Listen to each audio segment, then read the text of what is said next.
Иргэд сонгогчтойгоо уулзаж байхад өнөөдрийн хямралтай хүндрэлтэй байдлаас хэн хизээ яаж гарах бол бидний амьдрал хизээ сайжирч бид хизээ ажилдаа орлоготой болох бол гэдгийг хүсэн хүлээж хэсэн ядан асууж байна.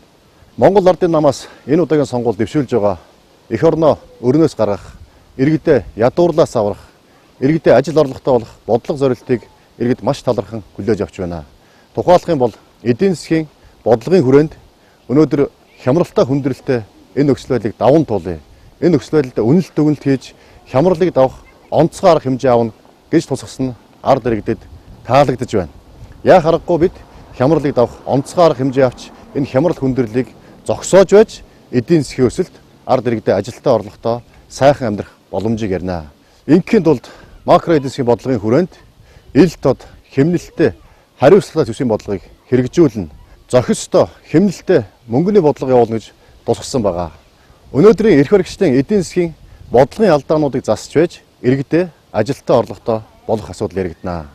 Цаашд бид уул уурхай дэд үтсийн салбарт томоохон бүтээн байгуулалтын ажлыг өрнүүлэх, иргэдээ ажилтаа орлоготой болох бодлогын хүрээнд 2100 хөнгөн үйлдвэрийн салбарыг сэргээн хөгжүүлж, импортыг орлох, экспортыг дэмжих хөнгөн аж үйлдвэрийн паркийг 21 аймагт хэрэгжүүлнэг тусгасан.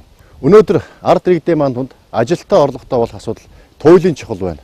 Монгол төрийн бодлогоч үүнд чиглэгдэх ёстой, үүнийг хэрэгжүүлэхийн тулд энэ эдийн засгийн бүтцийг өөрчилж, өсдөг, үрждэг, ургадаг салбараа дэмжих ёстой. Ингийн тулд мал аж ахуйн салбартаа малын гаралтай түүхийдээ өөрсдөө боловсруулдаг, эцсийн бүтээгдэхүүн үйлдвэрлэдэг, улмаар экспортлдог болж экспортын орлогоо нэмэгдүүлэх, олон мянган ажлын байрыг бий болгох боломж олгоцоо байна. Хөдөө орон нутаг, алслагдсан бүс нутгаа дэмжих бүсийн хөнгөлтийн бодлогыг хэрэгжүүлнэ.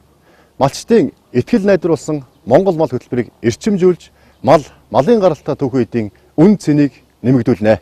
Газар тариалангийн салбараа сэргээн хөгжүүлж, өнөөдрийн уналт доройтлоос гаргаж, ялангуяа хүнсний бүтээгдэхүүнээ дотооддоо үйлдвэрлэх, импортын хэрэгцээг орлох үйлдвэрүүдийг байгуулах боломж олгоцоо бидэнд байгаа.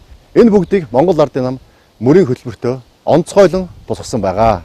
Хөдөлмөр эрхлэлтийг дэмжих, бизнесийг дэмжих, хувийн хөвшлийг дэмжих чиглэлээр маш олон бодлого зорилтуудыг мөрийн хөтөлбөр тусгасан. Тухайлах юм бол хүнд суртал, хээл ахуулыг багасгаж, таслан зогсоож, төрийн тусгай зөвшөөрөл лицензийн тог 3 дахин бууруулнаа. Шинээр татвар авахгүй, одоо байгаа татваруудыг нэмэгдүүлэхгүй, төрийн бодлогын алдааны улмаас эдийн засгийн хямралд гүнзгий өртөж, өр зээлээ төлж чадахгүй байгаа аж ахуй нэгжийг найдваргүй зээлийн жагсаалтаас хасах, бага орлоготой аж ахуй нэгжүүдэд татварыг нь буруулж 1.5 тэрбум төгрөгөөс доош орлоготой аж ахуй нэгжүүдийн татварыг 1% болгох гэд олон чухал бодлого зорилтыг дэвшүүлсэн байгаа. Шинээр бизнес эрхэлж байгаа иргэдэд дэмжих, төгсөөд ажлын байранд гарч байгаа оюутан залуусаа дэмжих зорилгоор итгэлийн зээл олгож, ажлын байр, бизнес, эдийн засгийн хэлэх арга хэмжээг авахар тусгасан байгаа. Монгол улсын 3 сая иргэн элэг бүтэн, эрүүл энх, ирээдүйдээ итгэлтэй, сайхан амьдрах, сайн цагийг бид авчирч чаднаа. Бид зүтгэн хамтдаа хөгжинэ.